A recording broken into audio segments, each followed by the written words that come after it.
Here's the first carry for Ezekiel Elliott. And he'll take this up near the 35, maybe the 34. 7 yards on the pickup there, and it'll leave him with a 2nd and 3. First play of the drive, let's give credit all around. Excellent blocking, but the guy carrying the ball, he was the finisher. A really nice run. On 2nd down, Elliott. And this time he's not going anywhere. They'll get him down right at the line of scrimmage. He got maybe a half yard at most, but officially they'll be left with a 3rd and 2. They'll try and run for it with Elliott. And he will have a first down as they get him to the ground at the 37. I don't know about you, but that almost felt like old-time football there. 3rd and 2 is not necessarily just a running down anymore. A lot of times they want to throw the ball. They went back to the roots and powered forward and got the first down. Now Prescott. And he whips that one incomplete there. He was looking to get it to Kenny Britt that time. That'll bring up 2nd down. So 2nd and 10 here.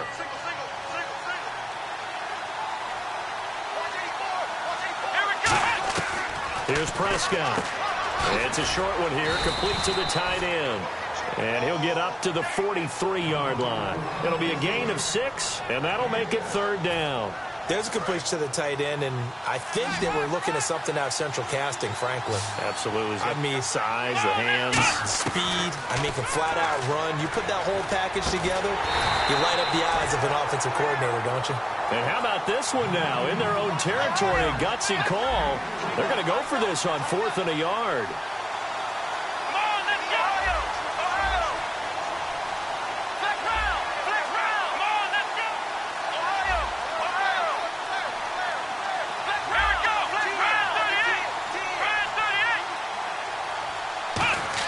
They're indeed going for it. Looking for Britt. Intercepted. Picked off by the line. Down the numbers. There he goes. And he will bring this one back. It's a pick 6 for a Redskins touchdown. So they go on 4th down. Not only do they not get it, it turns into 6 points the other way. Disastrous. And many people think you should just go ahead and knock it down in that situation. Turn it over for the offense. But I had a defensive coordinator recently tell me, we see that as a passive play. We don't do that anymore. We want the ball in our hands. We want to head the other way. Probably also instinct a lot of times. If you see a lot of green grass ahead of you, go ahead and grab it. It's the exact right play to do. That's knowing when to break the rules and when to make a play that maybe you hadn't been taught. And now out comes Minnesota.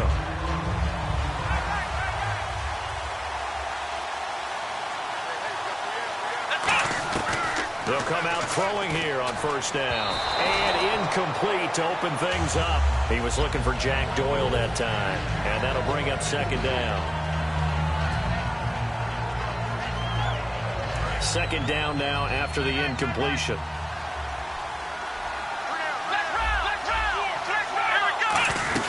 They'll run it now out of the gun. And able to stay on his feet past the 30 to about the 33-yard line. Pretty good running there, 9 yards. Sets up a 3rd and 1. On 3rd down, Elliott. Just a 1-yard pickup there, and it'll be 4th down. Partner, when you're not able to run the ball successfully, it really messes everything up for an offense because no longer are you setting the tone and dictating the game. If you do want to throw the ball, play action's kind of gone out the window because they don't respect the run. And last but not least, you don't get to dictate it all when you want to throw the football. And that really hurts you as an offense. They'll run it with Elliott. And he's going to have the first down yardage to the 35. It'll be a 2-yard gain. And they're able to pick up the conversion here on 4th down. Back to throw now on 1st down. And the catch made by Kenny Britt. And to the 42-yard line here and brought down there. That was a nicely run slant route, and what the receiver's trying to do is make the defender think he's going upfield for a deeper route and then breaks it off, usually after about 3 to 4 steps, and cuts towards the middle of the field. And now what he's trying to do is use his body to keep the defender away from the football and get the quarterback a really nice target. And taking it across midfield and just shy of the 40. 17 yards on the pickup there, and the drive will continue. Almost not fair. The big guy running the corner route, being able to lean and push and get to where he wants. So how do you stop it? A lot of times you want to have a linebacker on him, a bigger body guy who can handle him physically. But a lot of times that doesn't work as well because his quickness often wins the route. It's a gain of 21 that time. And it'll be a Minnesota first down. Back now with Charles Davis. I'm Brandon Gaudin. Second quarter begins with the Vikings holding the football. And they're on the move here. They've got it 1st and 10.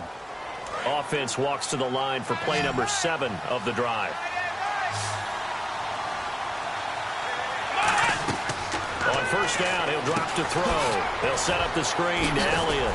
Legs still churning. Like a giant pinball.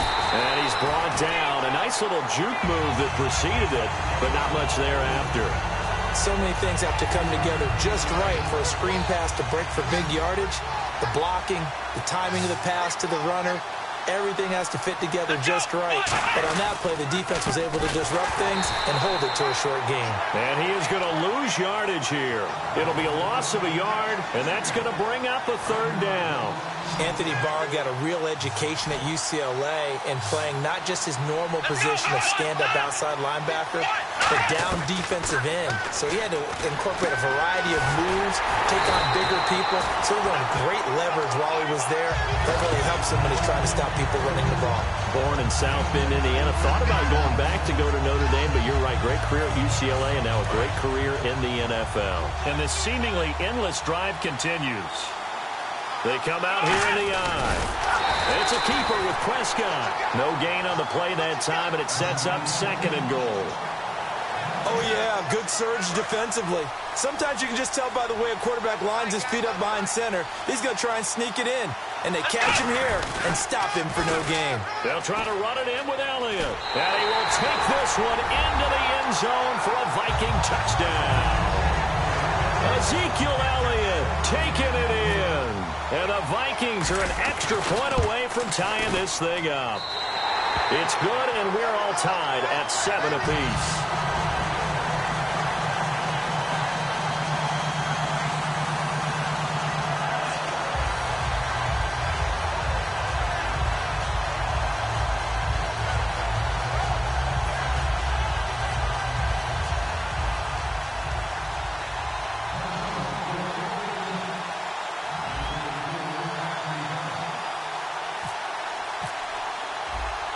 So we're right back where we started, all even as the kick's away.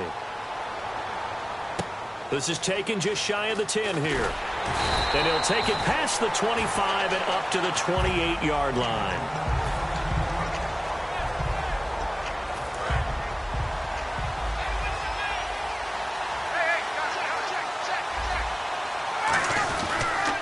They'll start out on the ground with Bell. Not much room here as he only gets it to about the 30. 2 yards on the carry there, and it'll be 2nd down. On 2nd down, here's Ryan. It's caught. Andrew Quarles. 2 minutes to play in a tightly contested first half. More from the desert after this.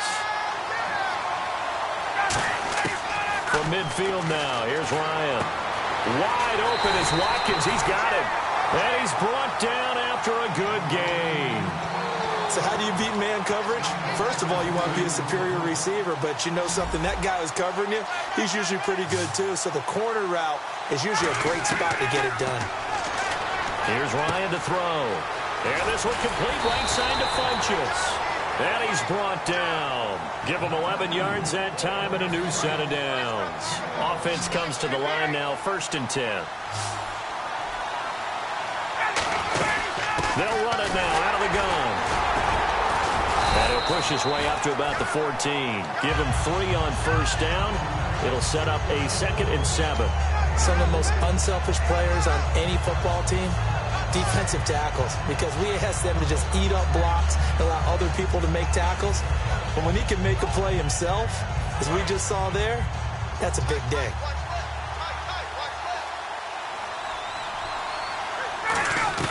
Now Ryan on 2nd down. This is Bell on the dump off. And able to break one tackle, but then quickly brought down. But a nice little gain. I think the best offenses love to get the ball to their running backs in open space because they have the ability to make people miss, and they also have the ability to run over people. And if you do that throughout the game, after a while, they might just run through some of those tackles and go a long way. Well, we saw him shed a nice tackle on that play. And now it looks like they're going to be in the hurry-up. And that looked like some pretty easy yardage there right up the gut. And he's a guy that has some height. And now the Vikings are going to stop it here on defense with a timeout. It's just their first, so they'll have 2 remaining here before we get to halftime.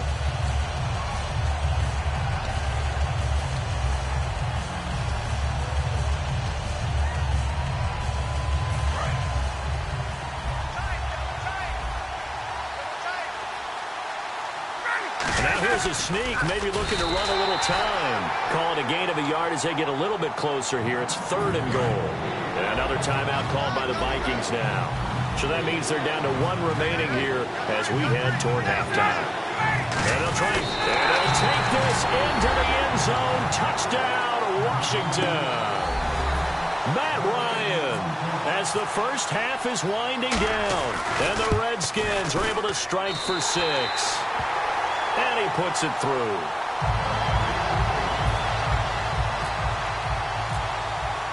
Now it's Ryan Suckup on after the touchdown to kick it away.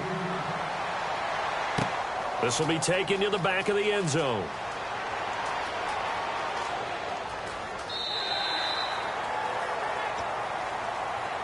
Now the Vikings offense gets set to take over here.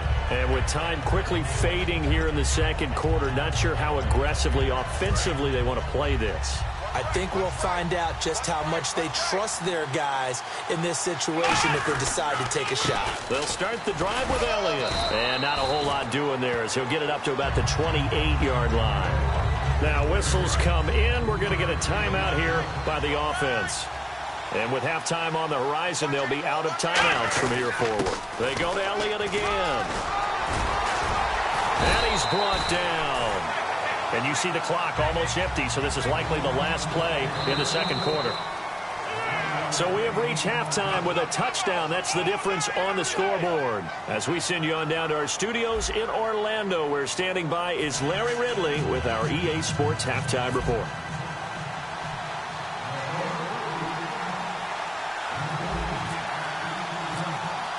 So both teams have their marching orders, and we'll get going again here in quarter number 3.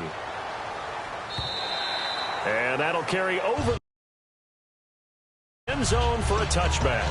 The Redskins offense now, they head back onto the field. They have the lead. Now they'll be looking for some separation here as we begin the third quarter. I like the way you term that because now I think they go a little bit deeper into their playbook.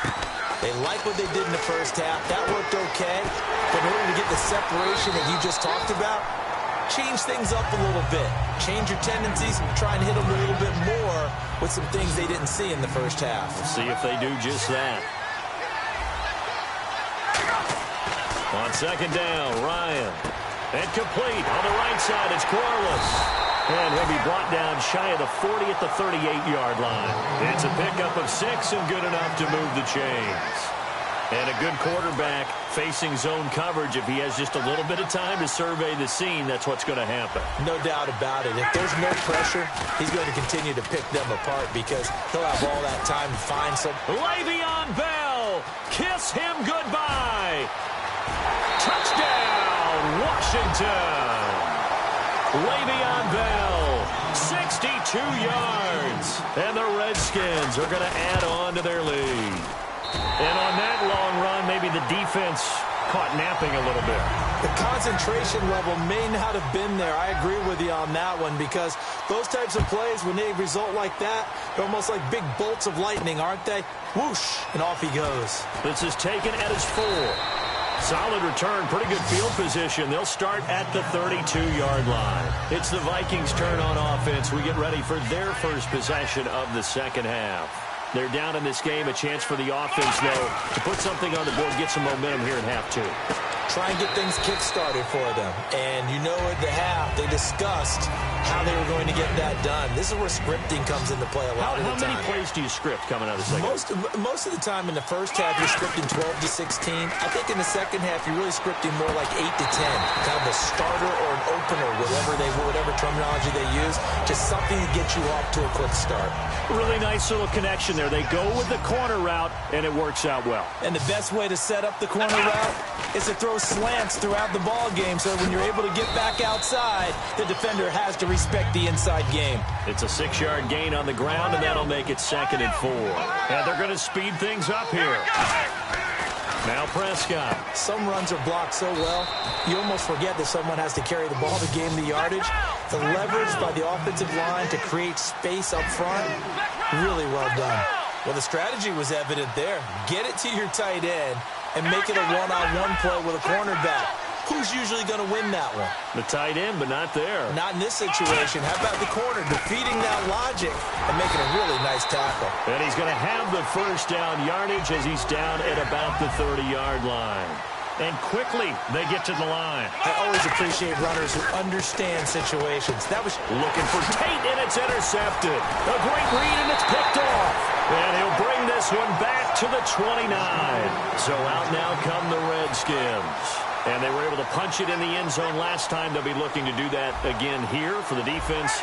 Obviously, they'll be looking to stop them from punching it back in the end zone. It always is punch-counter-punch, isn't it? And which team has the advantage? Well, let's just go back. Last time on offense, they rolled downfield, got into a good rhythm. You can see a little more bounce in and out of the huddle. You can see the sideline really get into the game. So defensively, you're thinking to yourself, how do we take that away from them? How do we get the advantage back? Let's see what they come up with. I think pressure is always the first way to go. You love pressure. I love it. We'll see if they dial it up this drive. And defensively, they were in zone coverage there. Do you have to be a little careful? You're losing playing against a good quarterback like he is to not play too much zone?